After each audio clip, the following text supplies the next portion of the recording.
Hello dear students, कैसे हैं आप लोग। आप सभी लोगों का स्वागत है मेरे YouTube channel Abhishek Tiwari sir 111 में। मैं इससे पहले आप लोगों के साथ 3 वीडियो में उत्तराखंड समसामयिकी की घटनाओं के साथ मिला और मैंने उसके संबंध में अभी कुछ हाल में घटित हुई घटनाओं के बारे में बेसिक चीज़ें बताने का प्रयास किया। आप उस कंटेंट को उसी आधार पर उसी तरीके से सीखने और समझने का प्रयास करें। मैंने आप लोगों को पहले भी बताया कि अभी जो हम लोग पढ़ रहे हैं उसका मुख्य उद्देश्य आगामी जो पटवारी की परीक्षा है उसमें आने वाले क्वेश्चनों पर हम एक अपनी पकड़ बना ले जाएं और साथ ही साथ में उसमें कुछ जो क्वेश्चंस हैं वो बहुत ज़्यादा डीपली पार्ट के रूप में नहीं रहेगा, बिल्कुल बेसिक पार्ट में ऊपरी सतह के रूप में रहेगा, लेकिन हमारी नज़र से होकर के गुजरना जरूरी है उसको उन क्वेश्चनों का। तो आप लोग उस तरह से उस कंटेंट को तैयार करेंगे। आज की वीडियो मैं आप लोगों को उत्तराखंड के संबंध में, उत्तराखंड पटवारी की परीक्षाओं से ही लेकर के आपका रीजनिंग के संबंध में समझाने के लिए जा रहा हूँ। उनको आप लोग समझने का प्रयास करें और उनसे किस आधार पर प्रश्न हमसे परीक्षा में पूछ सकता है और इससे पहले की परीक्षा में रीजनिंग का क्या स्कोर था, ये सारी बातें मैं आज आप लोगों को बताने के लिए प्रयास करूंगा। इसको आप अच्छे से देखें।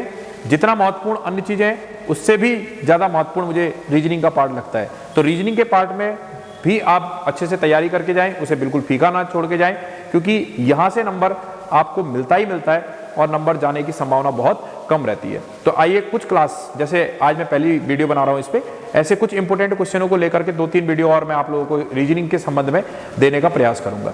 वैसे रीजनिंग का अगर कंटेंट देखा जाए तो ना केवल पटवारी की परीक्षा के लिए बल्कि एसएससी जीडी जैसे एग्जामों के लिए जो अभी हाल में होने वाली है उन जगहों के लिए भी ये कंटेंट मेरा बहुत इंपॉर्टेंट रहेगा। वो विद्यार्थी भी इस चीज को देख और समझ सकते हैं। चलिए आइए शुरुआत करते हैं। मैं उसके पहले बेसिक पार्ट को आज समझाने का प्रयास करता हूँ। सबसे इंपॉर्टेंट विषय क्या है कि जो रीजनिंग का पार्ट हमारे परीक्षा में आने वाला है, रीजनिंग का पार्ट जो हमारे परीक्षा में आने वाला है उसमें 2 प्रकार की रीजनिंग का भाव देखने को मिलता है। एक आता है आपका वर्बल, एक आता है वर्बल और दूसरा आता है नॉन वर्बल। एक वर्बल है और दूसरा नॉन वर्बल है। वर्बल का अर्थ होता है भाषिक, वर्बल का अर्थ हो गया भाषिक अर्थात जिसमें भाषा का भाव, और नॉन वर्बल का भाव होता है अभाषिक। अब मैं आप लोगों से अगर बात करूं तो उत्तराखंड पटवारी की परीक्षा में, पटवारी की परीक्षा में आपका 2016 में रीजनिंग के जो क्वेश्चन आए थे वो कम से कम 50 थे। 50 क्वेश्चन रीजनिंग के आए थे और टोटल उस समय पेपर जो होता था, जो उस समय टोटल पेपर हुआ था वो 100 नंबर का हुआ था। कितने नंबर का हुआ था? 100। तो 100 में से 50 नंबर की पटवारी की परीक्षा में 2016 में रीजनिंग के क्वेश्चन आए थे और इन्होंने इन रीजनिंग के क्वेश्चनों में आपको मैं बताऊं कि वर्बल से ज्यादा नॉन वर्बल का पार्ट था, अर्थात भाषिक से ज्यादा अभाषिक का पार्ट था। अब बात यह आती है कि 2023 में आप परीक्षा देने जा रहे हैं। इस 2023 में इस परीक्षा में आपका, सॉरी यहां पर परीक्षा जो मैंने 100 नंबर की बोल दी, इसे 200 नंबर की परीक्षा थी, सॉरी 200 नंबर की परीक्षा में से 50 नंबर की रीजनिंग आई थी। अब आपके टोटल 100 नंबर की परीक्षा है। इस 100 नंबर की परीक्षा में पुलिस के पैटर्नों को अगर ध्यान देता हूं तो 10 क्वेश्चन तो आपके क्या कहते हैं रीजनिंग के पक्का तय ही है और यह संख्या 10 से बढ़ करके आपका 15 भी हो सकती है, इसमें कोई भी डाउट नहीं है। तो 10 से 15 होने की संभावना दिख सकती है इस परीक्षा में, क्योंकि इससे पहले की परीक्षा में मैंने आपको बताया कि 200 में से 50 नंबर की केवल रीजनिंग का पार्ट था। तो इस परीक्षा में 100 में से 10 से 15 नंबर तक की रीजनिंग हो सकती है। तो रीजनिंग का पार्ट एक इतना महत्वपूर्ण पार्ट है कि अगर हम इस पे वर्कआउट करें और इसे समझने का प्रयास करें तो ये मान के चलिए कि ये करंट से भी ज्यादा आपको नंबर देने का भाग रखता है।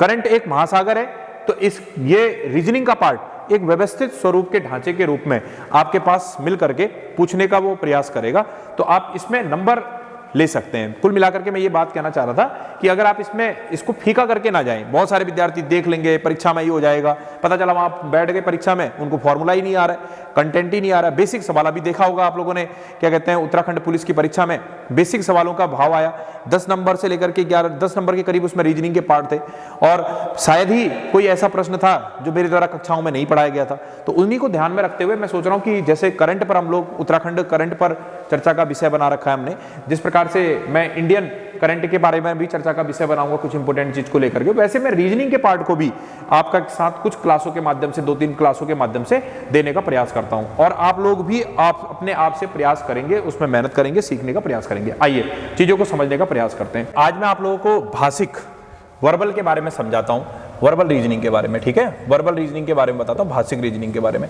भाषिक रीजनिंग के बारे में भी अगर मैं देखता हूँ तो सीधे आज मैं कंटेंट में आता हूँ, क्रम व्यवस्थीकरण।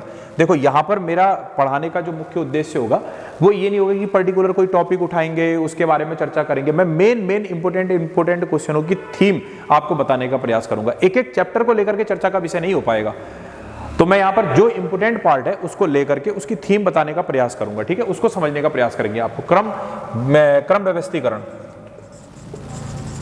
व्यवस्थीकरण के क्वेश्चन देखेंगे यहाँ पर हम। अब क्रम व्यवस्थीकरण के क्वेश्चनों को किस प्रकार से मेंटेन करते हैं उसको आपको बताऊं मैं पहले। इसमें क्रम व्यवस्थीकरण के क्वेश्चनों में अगर आपके पास कोई क्वेश्चन आता है तो इसमें आपको मैं एक फॉर्मूला देता हूं कि टोटल बराबर up plus down, up plus down माने ऊपर प्लस नीचे, लेफ्ट प्लस राइट। अगर लेफ्ट राइट के कंटेंट में दे रहा है तो लेफ्ट और प्लस राइट ले लेंगे, अप एंड डाउन के रूप में दे रहा है तो अप प्लस डाउन हो जाएगा, और माइनस का 1। एक तो आप इस क्वेश्चन का आंसर निकालने का प्रयास करेंगे, ठीक है।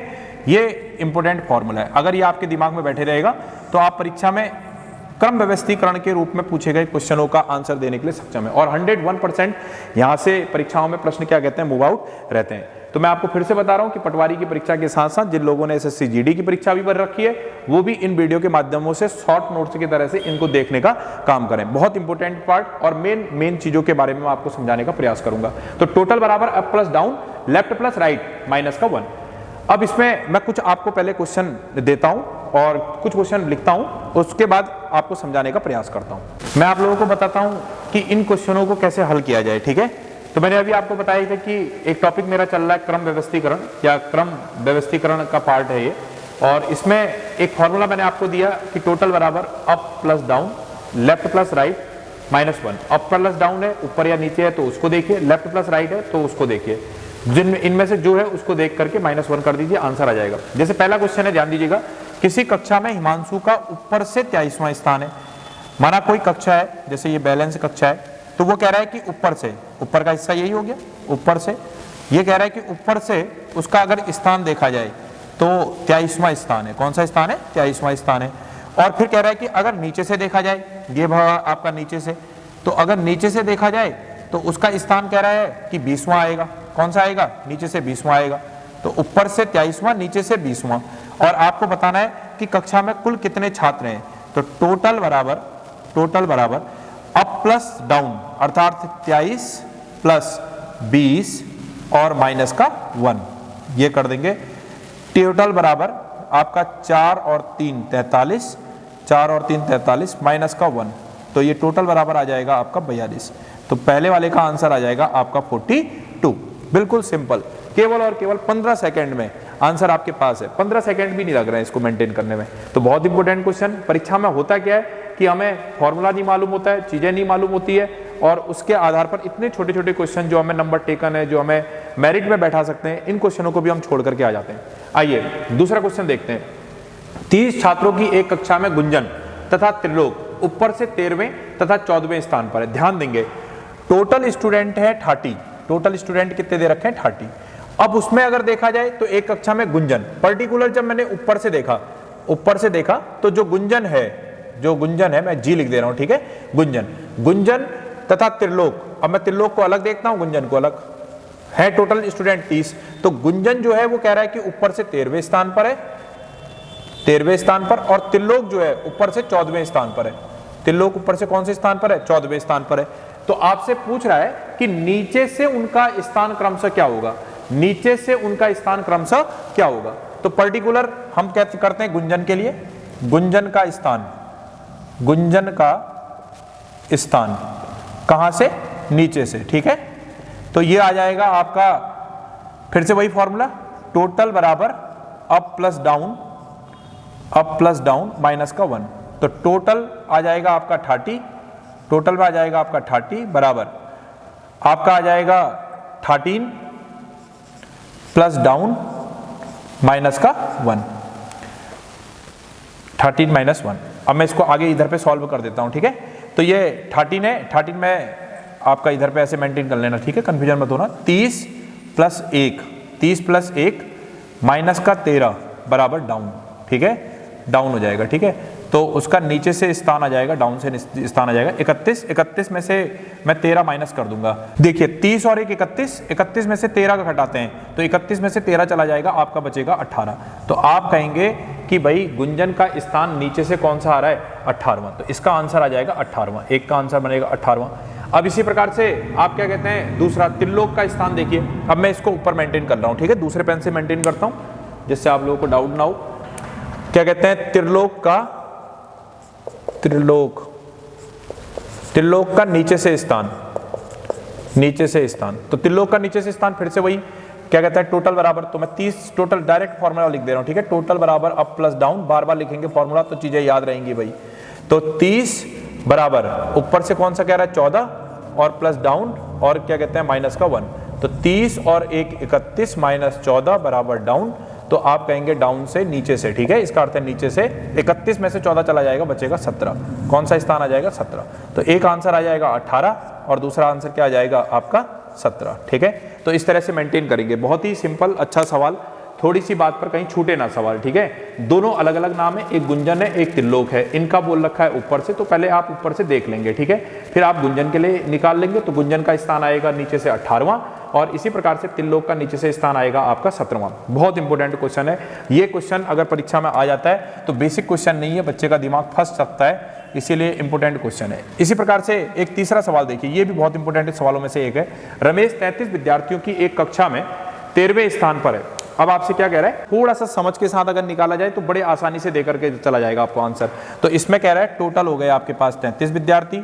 अब उसके बाद कहता है कि 13वें स्थान पर है कौन, रमेश। तो ऊपर से मैं ले लेता हूं कि ऊपर से बोला नहीं है सेंस, लेकिन सेंस ऊपर का ही है, तो ऊपर से ये 13वें स्थान पर है, मैंने इसको कर दिया 13वें स्थान पर है, ठीक है। फिर उसके बाद बोलता है श्रेणी के अनुसार सुरेश से नीचे 5 विद्यार्थी हैं।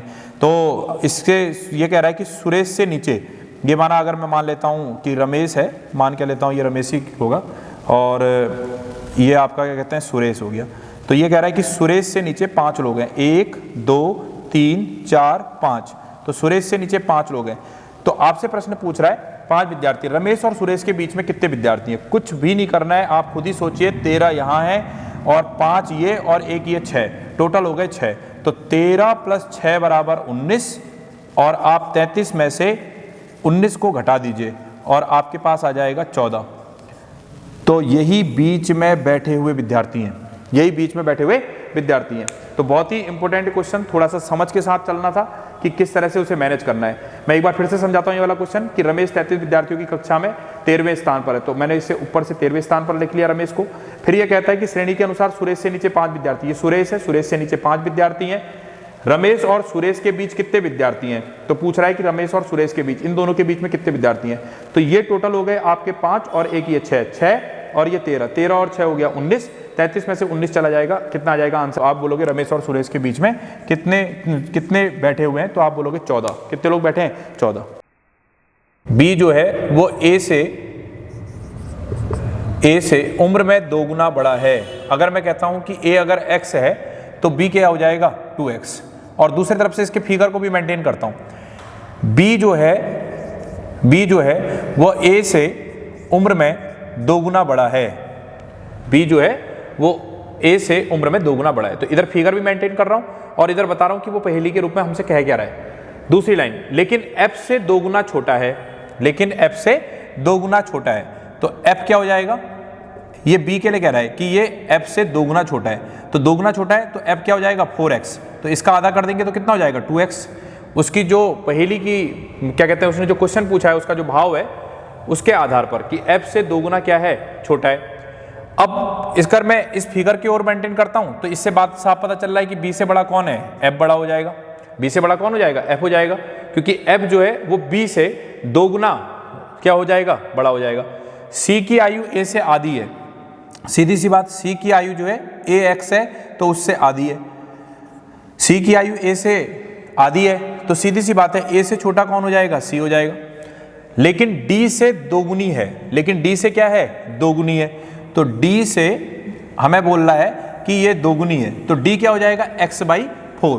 क्यों, क्योंकि वो 2 गुनी बोल रहा है। तो मैं अगर इसमें 2 गुनी करूंगा तो ये आपका 2 × x/4, 2 × 2 = 4, तो x/2, तो दुगनी आ जाएगी।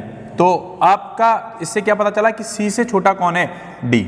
तो दूसरे शब्दों में अगर मैं कहता हूं कि आपको ये अगर कंटेंट आपसे नहीं भी बन रहा था तब भी आपके पास आंसर, इसके भाव को समझते हुए अगर आप बनाएं तब भी इसका आंसर आपके पास आ जाएगा। तो आपसे पूछ रहा है बताओ दूसरा सबसे बड़ा कौन है, तो दूसरा सबसे बड़ा कौन आ जाएगा, बी। तो इसका आंसर बन जाएगा बी। तो इस तरह से इनको सीखना है और मेंटेन करना है। आइए नेक्स्ट सवाल, ये भी सवाल बहुत इंपॉर्टेंट है। उत्तराखंड की परीक्षाओं से लेकर के आपका एसएससी जीडी जैसे एग्जामों में भी ऐसे प्रश्न आते हुए दिखाई देते हैं। क्या कह रहा है कि सीता कणिका से आयु में बढ़ी है। मैंने आपको पहले भी समझाया कि रीजनिंग के कोई भी क्वेश्चन हो आप उसको पहले एक एक लाइन लेकर के क्या कहते हैं उसको हल करने का प्रयास करें और सीखने का प्रयास करें। क्या कह रहा है कि सीता कणिका से आयु में बढ़ी है। जो सीता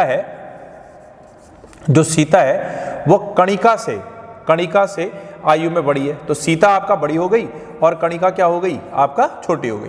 पहली लाइन के भाव से ये पता चला कि सीता बड़ी हो गई और कणिका क्या हो गई, आपका छोटी हो गई। दूसरी लाइन क्या कह रही है, इला जो है कणिका से बड़ी है, इला जो है वो कणिका से बड़ी है। अब दूसरी लाइन अगर आपको इसमें मेंटेन नहीं कर रहे तो दूसरी लाइन लिख लीजिए, उसकी कोई दिक्कत नहीं। पहली लाइन ये थी, दूसरी लाइन ये है। तो इला जो है कणिका से बड़ी है, इला जो है वो कणिका से क्या है, बड़ी है। जो बड़ा है उसकी तरफ मुंह बड़ा कर देंगे और जिसकी तरफ मुंह बंद रहेगा वो छोटा हो जाएगा, ठीक है। लेकिन सीता से छोटी है। अब लेकिन सीता से छोटी है कौन, तो इला। तो तीसरी लाइन में मैं कहूंगा कि सीता जो है वो इला से बड़ी है और इला से छोटी जो है वो कणिका है। इस लाइन का भाव ऐसे आ जाएगा, ठीक है। लेकिन सीता से छोटी है कौन, इला। सेम्पा मानस और कणिका दोनों से छोटी है।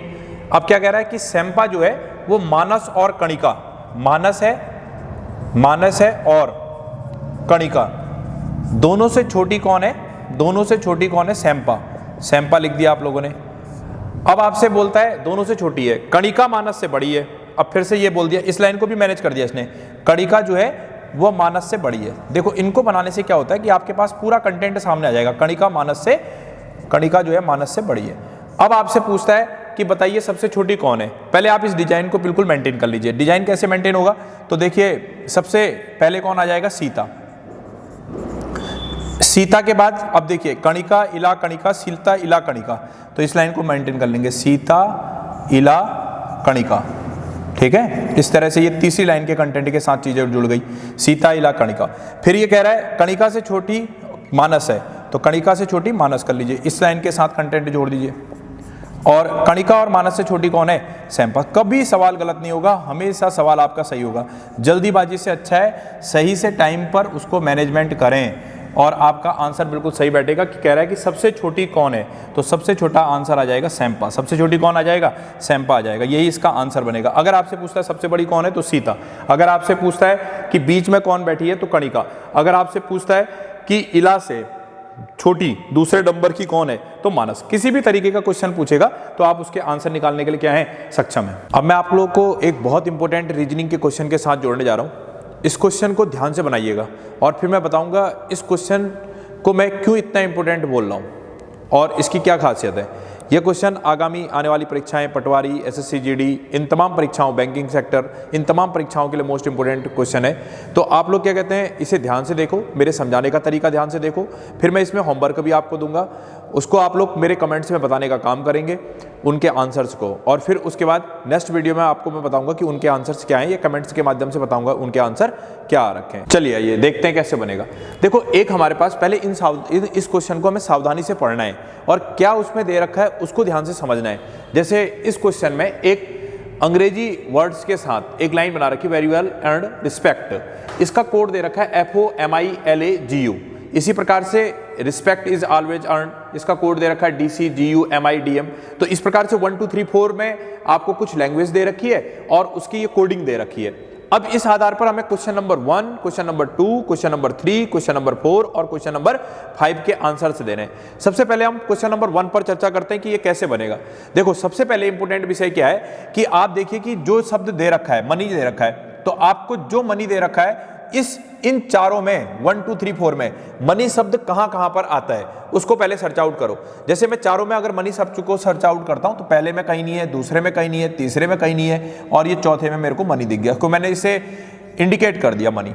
अब मनी शब्द के लिए कोड क्या होगा, तो इसका अर्थ ये बिल्कुल नहीं होगा कि इसका कोड G और S बन जाएगा। पहली बात तो ये बताऊं, Q और S बन जाएगा, ये तो नहीं होगा, ऐसा तो नहीं सोचना है। अब सोचना क्या है कि ये चीज यहां पर एक जगह आई है, तो ऐसा कौन सा कोड है जो केवल एक जगह पर आ रखा है। तो आप सर्च के लिए निकल गए, आपने कहा ZT ZT ZT ZT, आपको सिर्फ यहीं पर दिखाई दे रहा है। तो आपने कहा कि सर एक तो ये हमें कोड दिखाई दे रहा है, दूसरा मैंने कहा कोड क्या हो सकता है, या एक तो ये कोड है, तो एक बार चेक कर लेना क्या और भी ऐसे कोई चीज है। तो आपने कहा QS है, क्या है QS। अब देखिए QS कहीं नहीं है, तो मेरे को यहां पर इसकी दो चीजें मिल गई, एक ZT और क्या कहते हैं QS। तो इसके दो कोड हो जाएंगे, एक ZT भी हो जाएगा और क्या कहते हैं QS भी हो जाएगा। ये दो कोड आ जाएंगे। देखो MI यहां पर है, MI यहां पर है, XX XF, तो इसका कोड बनेगा ZT और QX। इतना आसान सवाल है। अब हो सकता है परीक्षा में केवल ZT दे दे, हो सकता है परीक्षा में केवल QS दे दे, हो सकता है ZT भी दे दे, QS भी दे दे, और साथ ही साथ में तीसरा ऑप्शन ZT और QS दे दे। तो वहां पर समझना है कि क्वेश्चन में किस प्रकार से चार ऑप्शन रखे गए हैं। फंसाने की कोशिश करेगा इसके बाद भी। बहुत सारे विद्यार्थी एक बार देखा ZT आ गया, टिक लगा करके आ जाएंगे, नहीं, ध्यान से देखना है। तो ZT और QS दोनों बन सकता है। ऑप्शन में हो सकता है केवल एक हो ऑप्शन में हो सकता है केवल दूसरे में ये हो सकता है तीसरे में ये दोनों दे रखा हो। तो आंसर तीसरे वाला सही होगा, तीसरा वाला सही होगा। और अगर आंसर केवल ZT दे रखा है और तीन भिन्न दे रखे हैं तो आंसर ZT होगा। तो सोच समझ करके इसको हल करने का प्रयास करेंगे। दूसरा है क्या कहते हैं वेरी एसेंशियल के लिए कोड क्या है। अब वेरी एसेंशियल के लिए कोड सर्च करते हैं तो सबसे पहले हमारा वही काम है कि वेरी शब्द जो है वो कितनी बार आ रखा है। देखो पहले में, दूसरे में, तीसरे में, पहले में ही दिख रहा है मुझे, मैंने इसको अलग सिंबल से इंडिकेट कर दिया और कहीं नहीं दिखाई दे रहा है। इसी प्रकार से अब मुझे देखना है ऐसा कौन सा इसमें कोड है जो केवल वेरी के लिए आ रहा है, औरों के लिए नहीं आ रहा है। FO, अब मैं सर्च आउट कर रहा हूं, FO और कहीं नहीं मिला, MI मिल गया, LA मिल गया, GU आपका मिल गया। तो एक FA कोड ऐसा है जो और कहीं भी नहीं आ रखा है, इसीलिए वेरी का कोड क्या हो जाएगा, FO आ जाएगा। अब इसी प्रकार से इसेंशियल के लिए कोड ढूंढते हैं। तो देखिए एक ये शब्द साफ पता चल रहा है, यहां पर लिखा हुआ है, किसी और चीज से इंडिकेट कर लीजिए, ठीक है, इससे इंडिकेट कर लेता हूं, आपका अपना तरीका है, किसी से भी इंडिकेट करिए, ये जिससे ध्यान में रहे। एक ही जगह आ रखा है और कहीं पर भी आपको नहीं दिखाई दे रहा है। अब इसके बाद फिर से वही तरीका है कि इसमें वो कोड कौन सा है जो केवल एक जगह आ रखा है। एक्सेप्ट दो आ रखा है, LA दो जगह आ रखा है, HR देखिए HR और कहीं नहीं है। तो मैं एक तो ये कह दूंगा किसका कोड ये है। अब इसके बाद दूसरा वाला देखो BM, अब देखो BM कहीं पर भी नहीं दिखाई दे रहा है, BM दिखाई दे रहा है। तो इसका कोड आ जाएगा FO और क्या आ जाएगा HR, दो बन जाएगा। तो इसका कोड बड़ा ही आसान ये बन जाएगा, ठीक है। अब क्वेश्चन नंबर तीसरा, ऑलवेज वेल रिस्पेक्ट, ये कोडिंग करनी है। अब ये कोडिंग का क्वेश्चन मैं आपको घर के लिए दे रहा हूं, आप लोग मुझे कमेंट्स के माध्यम से बताइए कि ऑलवेज वेल रिस्पेक्ट का कोड क्या होगा और फिर मैं उसमें आपको आंसर्स बताऊंगा, ठीक है। नेक्स्ट LADCMI के लिए कोड क्या है। अब आपको जो कोडिंग दे रखी है उससे ये पकड़ना है कि उसके लिए क्या अंग्रेजी का अल्फाबेट बनेगा, अंग्रेजी का वर्ड बनेगा। सबसे पहले LA पर वर्कआउट करते हैं। अब देखिए LA पहली लाइन पर मुझे क्या बन गया, क्या दिख गया, LA दिख गया, ठीक है। किसी भी अलग तरीके से आप कर सकते हैं या ऐसे कर लीजिए, ठीक है, LA। तो ये आपका अलग तरीके से मैंने LA को ले लिया। अब और कहीं नहीं दिखाई दे रहा। अब ऐसा कौन सा इसमें आपका अंग्रेजी अल्फाबेट है जो दोनों में है। तो देखिए एक वेल और दूसरा वेल, एक तो ये दिख गया, ठीक है, और कहीं नहीं दिखाई दे रहा है, और कहीं नहीं है, और कहीं नहीं दिखाई दे रहा है, और कहीं नहीं दिखाई दे रहा है, एक तो ये दिखाई दे रहा है, ठीक है, एक ये हो गया आपका। तो इस तरह से इसे इंडिकेट कर लीजिए। एक आपका ये दिखाई दे रहा है, इसको इंडिकेट कर लीजिए। और देखिए कहीं दिखाई दे रहा है, कहीं नहीं दिखाई दे रहा है। तो एक तो शब्द आ गया इसके लिए, वेल आ गया, ठीक है, मैंने इसमें लिख दिया वेल। और इसके अलावा क्या और कोई शब्द जो दो जगह इन दोनों में आया हो। अब आपका आता है DC के लिए कोडिंग क्या हो रही है। तो DC के लिए अगर मैं कोडिंग देखता हूं तो इसकी कोडिंग यहां पर जा रही है, ठीक है। DC की कोडिंग ये मैंने ब्लैक से कर दिया, DC की कोडिंग ये जा रही है, ये है DC की कोडिंग। अब DC की कोडिंग ये जा रही है तो आपको बताना है कि DC के लिए कोड क्या होगा। एक ऐसा कोड जो केवल इसमें दिखाई दे, ये भी कहीं और नहीं दिखाई दे रहा है, तो इसमें दिखाई दे और नहीं। देखो रिस्पेक्ट, इज, ऑलवेज। अब देखो कहीं पर है ऑलवेज शब्द नहीं है, ऑलवेज शब्द सिर्फ यहीं पर है। और इसके बाद अर्न, अर्न यहां पर भी है। ऑलवेज, ऑलवेज एक ऐसा शब्द है जो केवल और केवल यहीं पर आ रखा है, ठीक है। तो इसका एक और कोड आ जाएगा ऑलवेज। समझ में आ रहा होगा सबको, बहुत आसान है, कुछ भी नहीं है। एम आई के लिए कोडिंग देखिए। अब एम आई कहाँ पर है, देखो 3 जगह मुझे दिखाई दे रहा है एम आई। एक तो इसका ये वाला भाग हो गया, ठीक है, एक ये हो गया, गोल कर देते हैं, एक ही हो गया एम आई। 3 जगह एम आई दिखाई दे रहे हैं। अब ऐसा कोई शब्द जो 3 जगह दिखाई दे, पकड़ में आ गया बिल्कुल मेरे। एक तो ये देखिए, एक ये देखिए और एक ये देखिए। उसके अलावा देखिए कहीं और दिखाई दे रहा है कोई शब्द? नहीं दिखाई दे रहा है। 3 जगह ना, 3 जगह ऐसा कोड एम आई के लिए जो 3 जगह दिखाई दे, ये हो गया। वेल शब्द देखो 2 जगह है, वेरी भी नहीं है, रिस्पेक्ट भी नहीं है, ये और ये, तो ये आ जाएगा, ठीक है। तो इसका आंसर बन जाएगा, क्या कहते हैं, एम आई के लिए अर्न। तो ये हो गया। अब ये दूसरा 5वां क्वेश्चन आपका बीएम के लिए कोड, ये फिर से मैंने आपको होमवर्क दे दिया और इसको आपको मुझे कमेंट्स में बताना है कि इसके आंसर क्या होते हैं। अब मैं आपको बताऊं क्यों मैं इसको बार बार इंपोर्टेंट क्वेश्चन बोल रहा हूं आगामी परीक्षाओं के लिए। तो मैं आपको जानकारी दे दूं कि यही क्वेश्चन 2016 में पटवारी लेखपाल की परीक्षा में आया था और विद्यार्थियों ने पहली बार, कई विद्यार्थियों ने जो ग्रुप सी के एग्जाम की तैयारी करते हैं, उन विद्यार्थियों ने इस स्वरूप का क्वेश्चन पहली बार देखा और अधिकांश विद्यार्थियों से ये क्वेश्चन छूट गया था। और देखिए इसकी तहरीर कितनी क्या कहते हैं आपका सरल है, एक बार बिल्कुल समझ बैठ जाए कि इसको इस तरह से मेंटेन करना है आसानी से। और देखिए खासियत क्या है इन क्वेश्चनों की कि 1 2 3 4 5, अगर आपको रूल जो मैंने आपको अभी सिखाया अगर वो आ जाए तो हमारे पास 5 क्वेश्चनों को हल करने का तरीका हमको आ जाएगा और 5 नंबर दे करके चला जाएगा। तो मोस्ट इंपोर्टेंट क्वेश्चन है, 2016 पटवारी लेखपाल में आया था। आप लोग इसे मेंटेन करें, चांस है कि ऐसा क्वेश्चन फिर से क्या आ जाए, मूव कर जाए। तो इंपोर्टेंट क्वेश्चन मैं कर दे रहा हूं, आप लोग इसे बनाइएगा, ठीक है। समझ करके जाइए कि किस तरह से हमें चीजें सीखनी है। तो वर्बल रीजनिंग का पार्ट था, बहुत इंपॉर्टेंट, इसे बनाइएगा। इसी के साथ साथ मैं अगली वीडियो में फिर आप लोगों को रीजनिंग से संबंधित बातों के लेकर के कुछ इंपॉर्टेंट क्वेश्चनों को निकाल करके, ऐसा नहीं कि पर्टिकुलर चैप्टर को लेकर के, कुछ निकाल करके उसके बारे में समझाऊंगा, उसे बताऊंगा कि किस तरह से उसको मेंटेन करना है। और साथ ही साथ में जल्दी से जल्दी आप मेरे साथ जुड़िए, मेरे चैनल को लाइक कीजिए, शेयर कीजिए और सब्सक्राइब कीजिए। जहां पर भी आपको अगर कोई दिक्कत आ रही है तो कमेंट में जा करके उसमें बताने का मुझे काम करिए। और साथ ही साथ में जो मैंने आपको होमवर्क दे रखा है उसको भी मेंटेन करके जल्दी से कमेंट्स में बता दीजिए कि कितना क्या, किसका क्या आंसर आ रहा है। और इस बार की परीक्षा में कोई भी छोटी सी मिस्टेक करके ना जाएं। जय हिंद, जय भारत, जय उत्तराखंड।